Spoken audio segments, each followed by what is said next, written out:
Tu as déjà connu une période dans ta vie où tu t'es senti faible ou découragé parce que tu as reçu une mauvaise nouvelle. Mais la chose la plus importante, ce n'est pas la situation et ce n'est pas forcément ce que tu ressens, même si c'est compliqué et difficile. La chose la plus importante, c'est qu'est-ce que tu fais dans cette situation. Et voilà pourquoi j'aimerais partager avec toi 3 actions que tu peux faire pour te refortifier et avoir la solution au problème.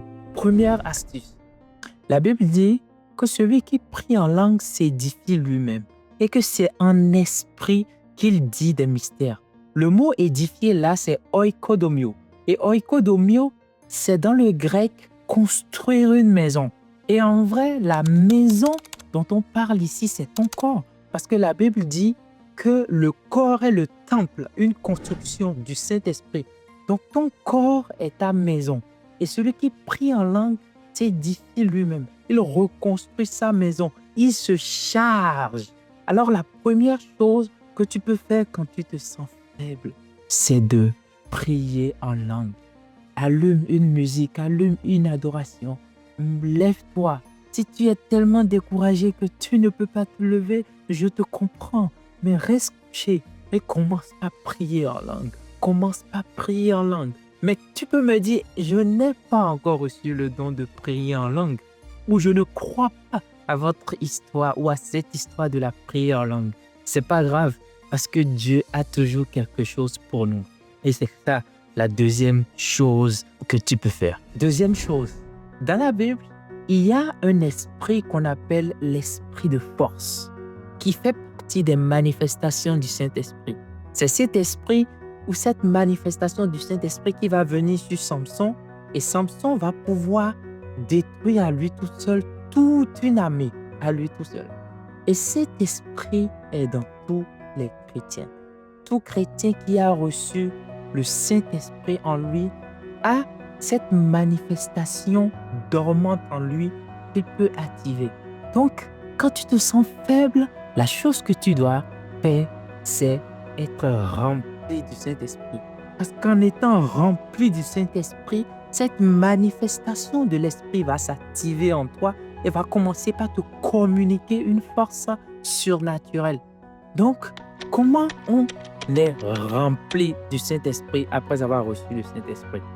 La Bible dit, ne vous enivrez pas de vin, c'est de la débauche. Mais soyez au contraire remplis du Saint-Esprit. Entretenez-vous par des psaumes, des hymnes, par des cantiques spirituels, chantant et célébrant de tout votre cœur les louanges du Seigneur. C'est là le secret. Chantant et célébrant de tout votre cœur les louanges du Seigneur. Alors, qu'est-ce que tu peux faire? Tu allumes une louange, une musique d'adoration, une musique de célébration. Et même si tu n'as pas le courage de te lever, allume cela dans l'atmosphère et reste dans cette atmosphère. Ce qui serait idéal, c'est de commencer par le dire de ta bouche, de commencer par adorer de ta bouche. Et qu'est-ce qui va se passer? C'est qu'au travers de la puissance de l'adoration, le Saint-Esprit va te communiquer, va commencer par communiquer à ton cœur la joie, va commencer à communiquer à ton corps une force. Et l'esprit de force va commencer par se manifester en toi et d'un moment à un autre, tu vas commencer par voir qu'il y a une nouvelle joie qui commence par monter en toi et l'esprit de force va revenir et tu vas retrouver le courage et la force. N'oublie pas, le Seigneur a dit, sois fort et courageux. Et comment tu es fort et courageux? Pas en restant là et en te disant je suis fort et courageux, non. En prenant ces clés et en les activant dans ta vie quand tu te sens faible, quand tu te sens déprimé. Mais il y a un autre qui est encore plus puissant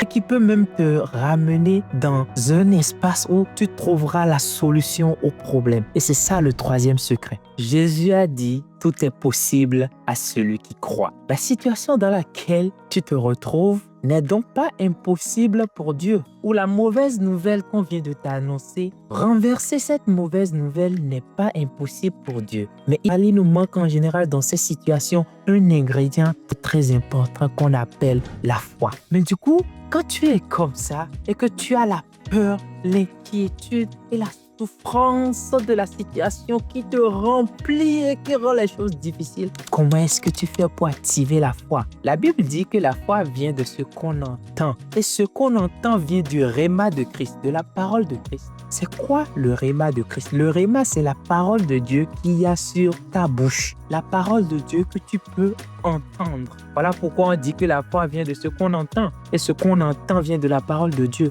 Donc, ce que tu dois faire, c'est d'entendre la parole de Dieu. Et comment tu entends la parole de Dieu? En mettant la parole de Dieu sur ta bouche et en les proclamant. Donc, par exemple, si on te dit pas et que dans ton boulot, tout le monde est contre toi et que tu seras, par exemple, je ne sais pas, limogé, qu'est-ce que tu dois faire? Tu dois chercher les paroles de Dieu en rapport avec cela. Et tu vas commencer par les proclamer. L'apôtre Paul a dit un principe extraordinaire dans le livre des Hébreux où il dit « Dieu a dit telle chose afin que nous puissions le dire avec courage de notre bouche une autre chose. » Donc il a pris l'exemple où il dit « Dieu a dit je ne te laisserai pas et je ne t'abandonnerai pas. » Afin que nous puissions dire avec courage et fort, si Dieu est avec moi, que peut me faire un homme? Donc, qu'est-ce qui se passe? Les paroles de Dieu que Dieu te donne, elles t'ont été données pour que toi aussi tu puisses les proclamer. Dieu parle pour que toi tu puisses dire. Et en disant ce que Dieu a dit de ta bouche, il y a une puissance qui vient en toi. Parce que la Bible dit que la parole de Dieu est efficace et active. Donc, quand tu commences par parler cette parole dans ta bouche, l'efficacité de la parole de Dieu commence par se manifester dans ton corps et à communiquer une force et une puissance à ton corps. Est-ce que tu comprends? Donc, ce que tu dois faire, c'est commencer par proclamer la parole de Dieu.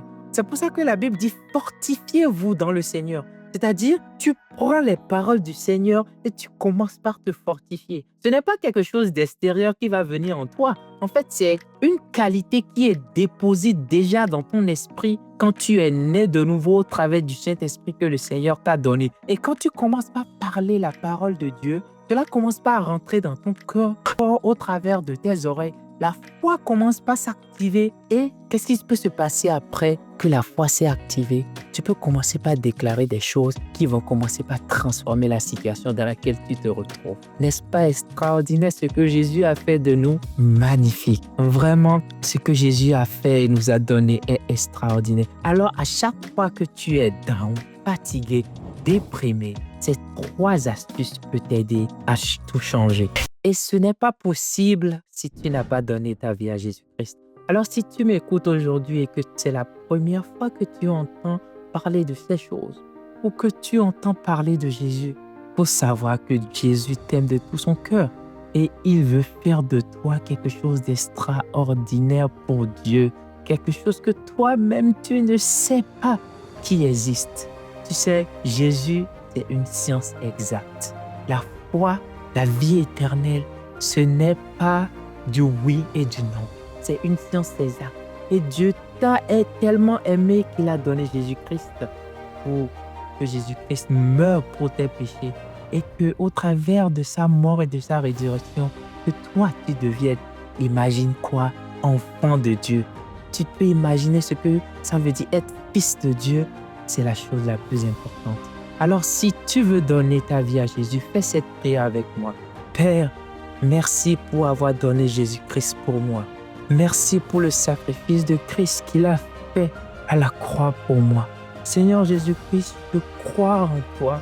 Je t'accepte comme mon Seigneur et mon Sauveur. Je crois que tu es mort pour moi. Et je crois que tu es ressuscité d'entre les morts. Merci. Je fais de toi aujourd'hui mon Seigneur et mon Sauveur personnel. Prends ma vie, transforme ma vie. Oui, je suis maintenant devenu enfant de Dieu. Si tu as fait cette prière, tu es devenu enfant de Dieu et de merveilleuses choses sont préparées pour toi. Alors cherche à connaître Jésus davantage. Trouve une église qui enseigne la parole de Dieu et qui est centrée sur Jésus et grandis dans le Seigneur. Que le Seigneur te bénisse et la chose la plus importante, c'est que tout tourne autour de Jésus.